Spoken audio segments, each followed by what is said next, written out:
Hello everyone, this is Renu Singh. Welcome back to this channel. Today we are going to read Economics chapter 1 of class 9th. The story of village Palampur. This is the first video and the part 1. Before we start this chapter, I would like to introduce the economics subject.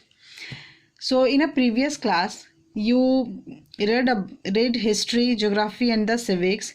In this class you also read, but the new subject is added in your SST subject, that is the economics. What is economics? So in a short, I would like to introduce to economics. Economic is the social science that studies the production, distribution and the consumption of goods and services. जो economics है ये total एक अध्ययन है, एक studies किया जाता है किसके बारे में, प्रोडक्शन के बारे में, डिस्ट्रीब्यूशन के बारे में and consumption of goods and services. तो हम लोग इस पूरे क्लास 9th में इकोनॉमिक्स के बारे में यही पढ़ेंगे. तो let's start with the first chapter, the story of village Palampur. ये पालमपुर, सबसे पहले तो पालमपुर एक गांव है. कैसा गांव है? हाइपोथेटिकल गांव है. हाइपोथेटिकल का मतलब होता है कि इमेजिनरी गांव है जो कि रियल में एग्जिस्ट नहीं करता है. इस चैप्टर में हम लोग पढ़ेंगे to learn the basic concept of production and the related story. Production से रिलेटेड स्टोरी पढ़ेंगे, जैसे फार्मिंग करना या लैंड डिस्ट्रीब्यूशन, यही सब.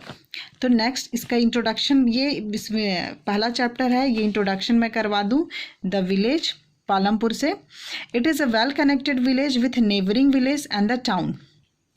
ये एक बहुत ही वेल डेवलप्ड विलेज है जो इसके साथ साथ इसके नेबरिंग विलेज भी इससे कनेक्टेड है. और एक शहर भी है. जो विलेज है उसका नाम दिया गया है रायगंज और जो शहर है उसका नाम दिया गया है शाहपुर. ये स्मॉल टाउन है.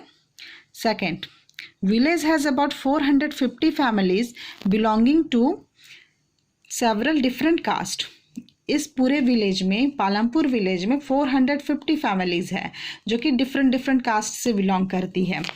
The 80 upper caste families on the majority of land in the village.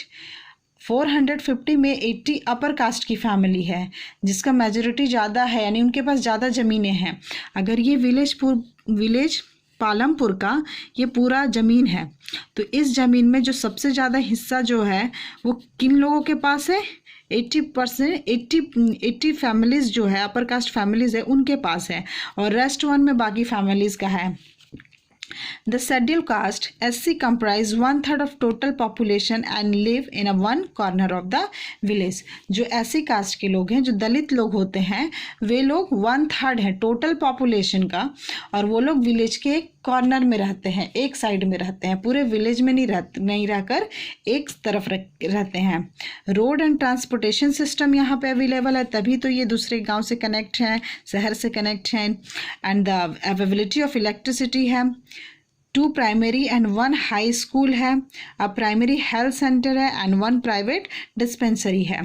यानी कि इस जो ये गांव के बारे में जो हम लोग देख रहे हैं, यहाँ पे रोड एंड ट्रांसपोर्ट की फैसिलिटीज़ है, जिससे कि हम लोग अगर हमारे गांव पे कुछ मतलब हमारे गांव में अगर कोई गुड्स नहीं मिल रहे हैं तो हम दूसरे गांव से मंगवा सकते हैं. या आपने भी देखा होगा कि आपके छोटे से गांव में, आपके छोटे से शहर में अगर कुछ नहीं है तो हमें दूसरे शहर जाना पड़ता है इसके लिए. तो सबसे ज़रूरी है रोड एंड ट्रांसपोर्टेशन सिस्टम का, जो कि इस गाँव में अवेलेबल है. एंड इलेक्ट्रिसिटी भी अवेलेबल है जो कि यहाँ पे इरीगेशन में हेल्प करता है.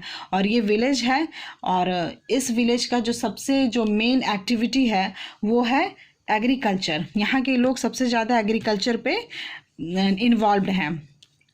2 प्राइमरी स्कूल भी है और एक हाई स्कूल भी है. एक प्राइमरी हेल्थ सेंटर है जो कि गवर्नमेंट के द्वारा चलाया जाता है. इसके अलावा एक प्राइवेट डिस्पेंसरी भी है. तो आगे अब हम लोग देखते हैं, ये इंट्रोडक्शन था इस गांव का. अब हम लोग आगे देखते हैं फैक्टर्स ऑफ प्रोडक्शन, यानी कि फैक्टर्स ऑफ प्रोडक्शन क्या क्या है. सबसे पहले यहाँ देखेंगे कि 4 फैक्टर ऑफ प्रोडक्शन है. पहला है land, labour, physical capital and the human capital. So let's start with the land. along with natural resources such as water, forest and minerals. अगर हमें कोई भी वस्तु को या कुछ किसी भी गुड्स को प्रोड्यूस करना है तो सबसे पहले हमें ज़मीन की आवश्यकता होगी. We need the land first and second is the labour. तो सेकंड लेबर है, थर्ड फिजिकल कैपिटल है and the fourth is human capital है.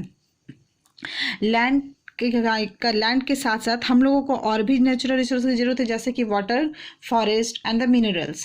एंड द लेबर के लिए skilful labour, unskilledful labour, educated, uneducated, ये डिपेंड करेगा उनके काम पे, वर्क पे, कि किस तरह का काम उनको दिया गया है.